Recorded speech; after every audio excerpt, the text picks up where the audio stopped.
Meanwhile, Ahn Cheol-soo, the former leader of the People's Party and a presidential candidate in May, offered a public apology over unacceptable actions by party members during the election. A former party member suspected of helping to smear Moon Jae-in during the campaign using fake evidence was arrested. Kim Min-ji, give us the updates. Appearing before the press for the first time since the People's Party fake tip-off scandal came into light, Ahn Cheol-soo, the minor opposition party's former chairman, apologized for the fake fabrication and says that he takes responsibility for what has happened. I hold all political and moral responsibility as a party's presidential candidate. I shall bear all the burden. I apologize once again. I will put everything aside and look back on my 5-year political career, during which I will take time to self-reflect and remorse.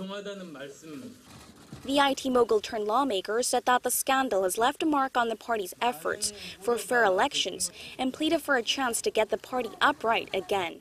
His remarks come about 3 weeks after the centrist party was hit by its worst ever crisis, with the prosecution's probe picking up pace.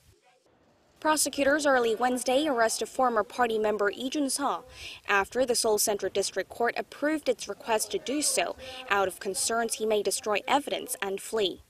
Lee is suspected of disseminating falsified accusations that President Moon Jae-in had used his influence to land a public sector job for his son back in 2006 when Moon was serving as a presidential secretary.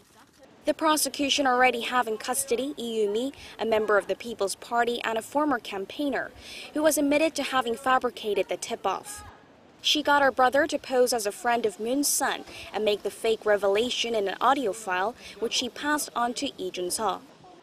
Prosecutors believe Lee was behind the crime and that he encouraged Lee Yoo-mi to carry out the fabrication, then deliberately overlooked the verification process.